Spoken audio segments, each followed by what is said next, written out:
Welcome to Amundson Family Podcast, and this, by the way, is number 20.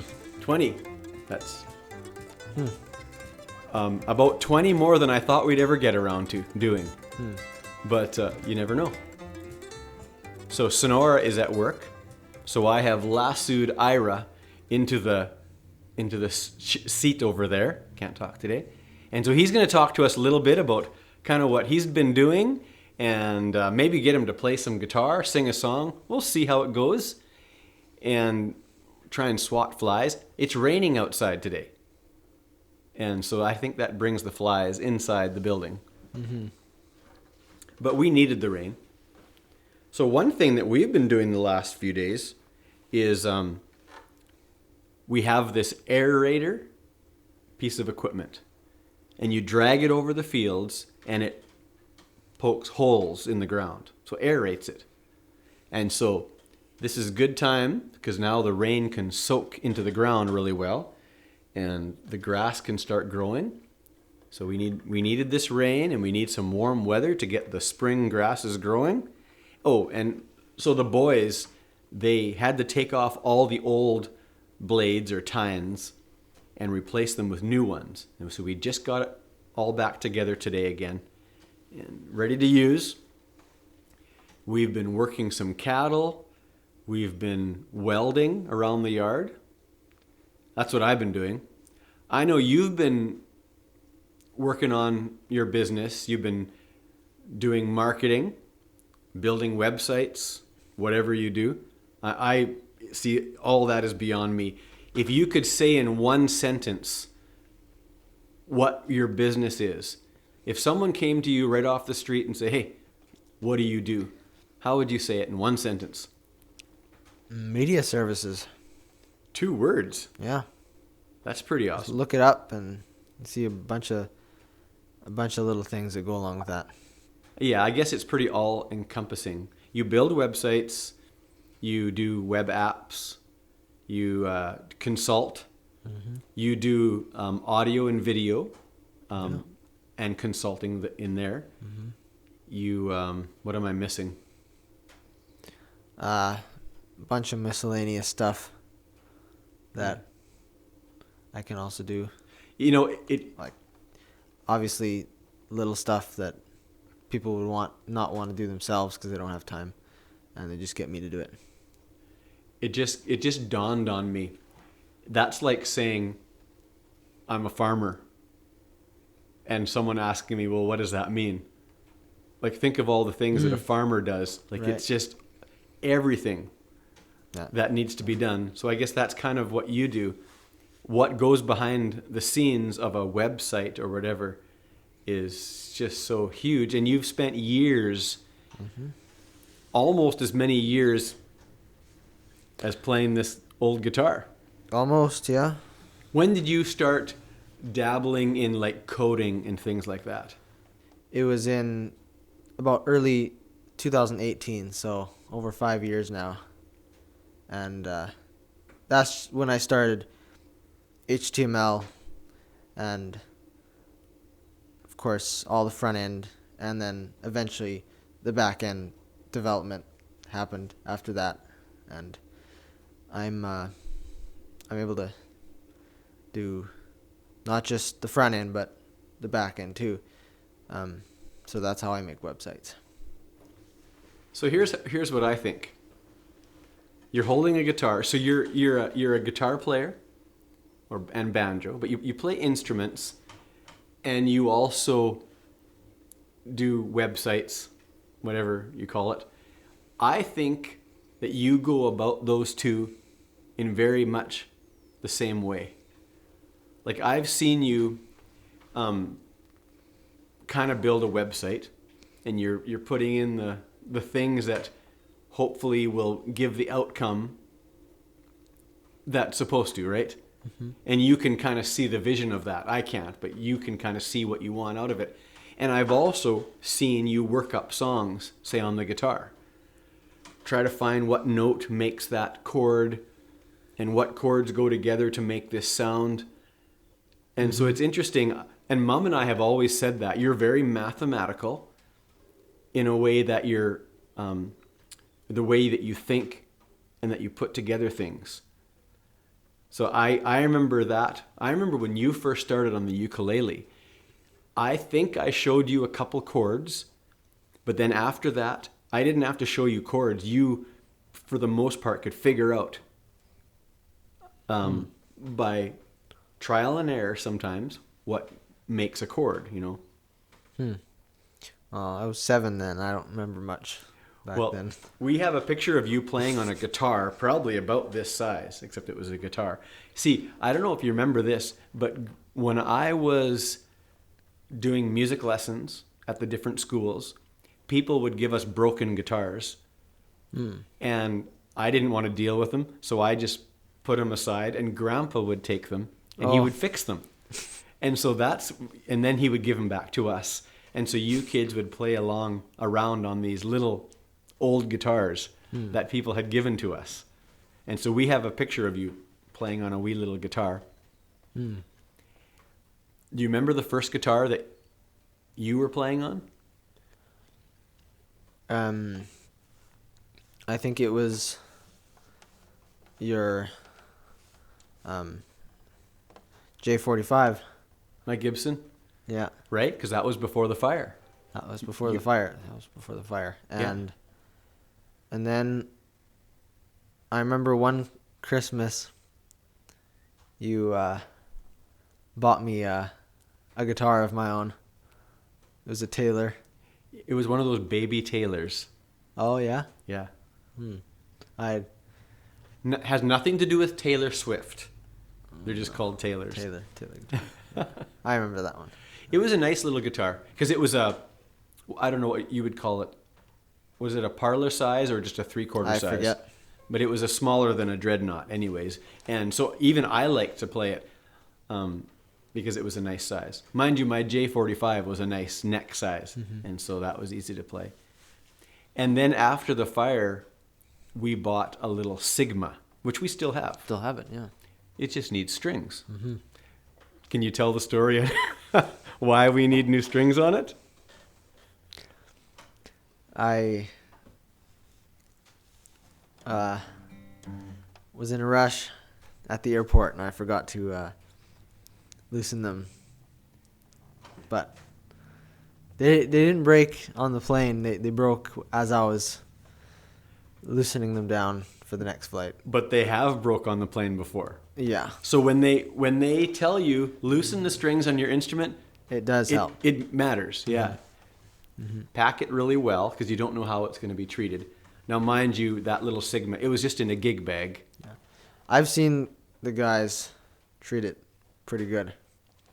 I watch them and I make sure they treat it good. Well, they probably saw you watching, right? So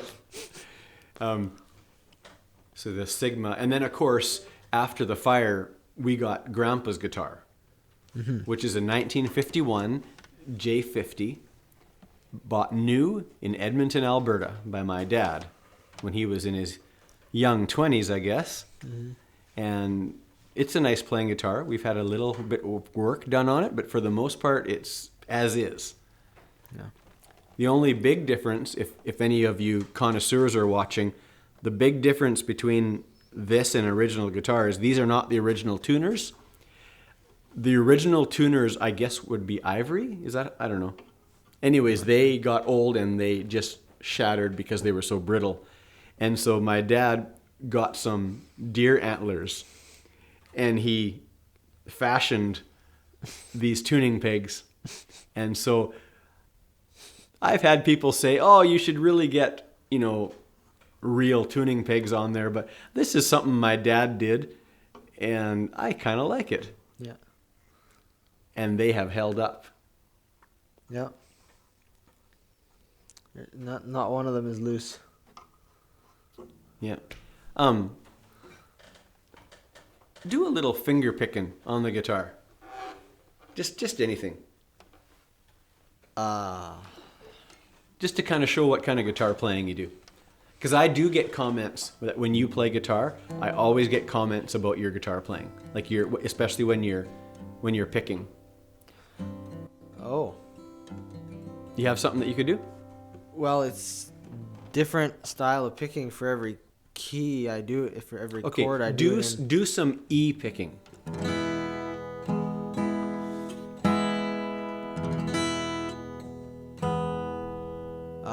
Yeah, sure. What? Like some song? Scruggs.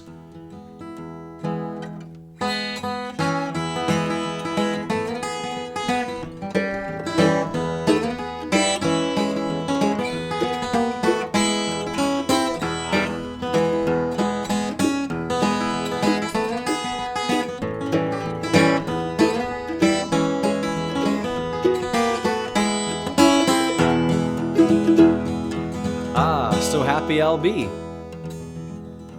Right? Mm-hmm. How about doing something in C?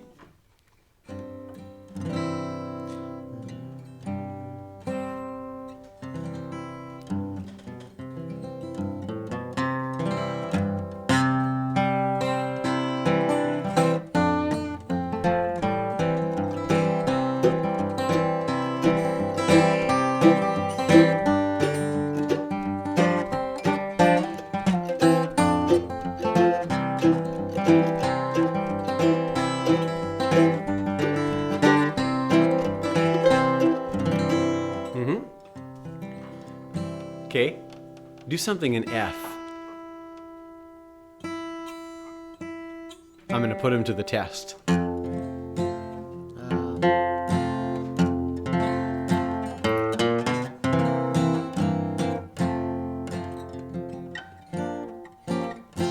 do swing guitar in F, There you go. but there's also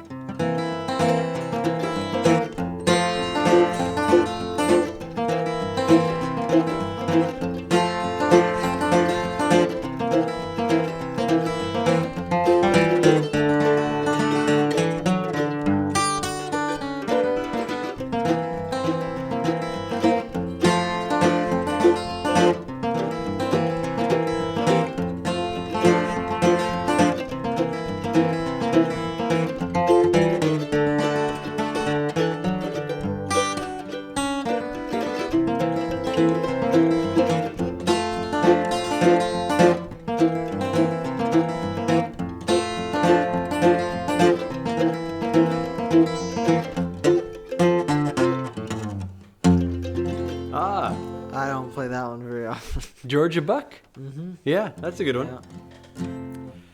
Let's see. Well, while we're at it, why don't you sing us a song?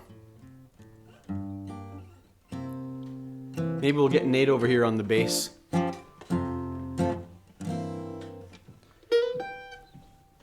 Sure. So this is a song, if I'm correct, this is a song Ira wrote for a live production that was being filmed at the Ness Creek Festival a few years back. I'm out of tune now. We can get out. I gotta remember all the verses, All right. but usually comes to me. Process it while we go. We'll see. Want me to start? Sure.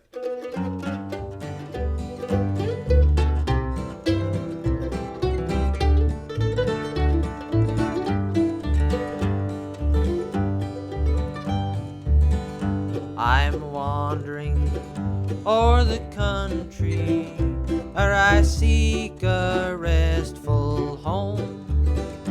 But tonight, won't you listen to my song before I roam? Let me sleep in your fine moonlight, that I'm happy that you sent. Let me dream about my darling that I'll never see again.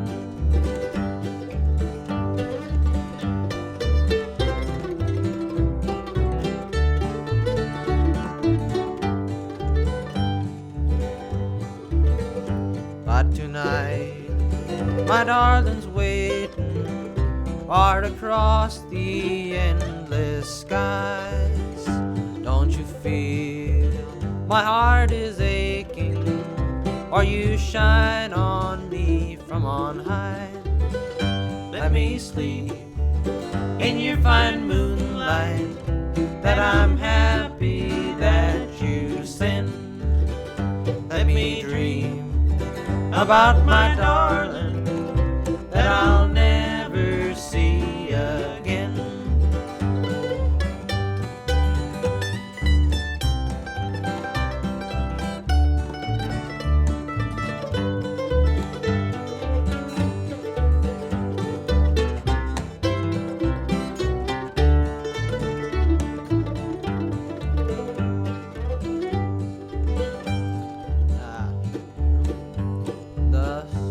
The birds were made for singing, and the flowers there to see.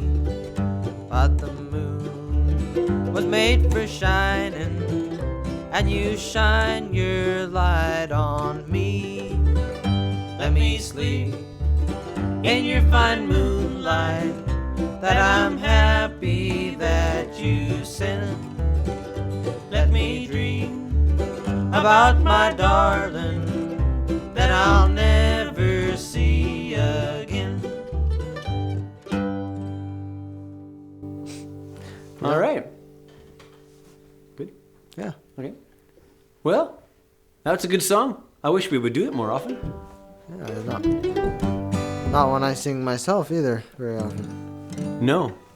It's interesting. It's different dynamics doing it on a podcast than it is doing live. In a way, it's easier. But it's different. Well, I think we're going to call it good, unless you have anything more to pour out. No, I guess we have our live stream tonight. That's right. We do have a live stream tonight. Or it will be last night once this thing gets put out. Yeah. But we sure appreciate you tuning in. And we have a Facebook contest that's going on. So if you're on Facebook, go over there, and it is an engagement contest. No one's getting married. But what it is the more you like and share and comment on our posts, the better, because the one who engages the most wins the prize of a very personal concert with the Amundson family music. Yeah. And it'll either be live or recorded, depending on your preference. Or, you know what? I think if they're close enough to us, we could go and give them a house concert. Yeah? Yeah, that'd be fun too. So yeah, go to Facebook, check it out, and just like and share. Go back as far as you want, and do that, and we'll figure out the winner. All right, thanks for tuning in. We'll see you next time.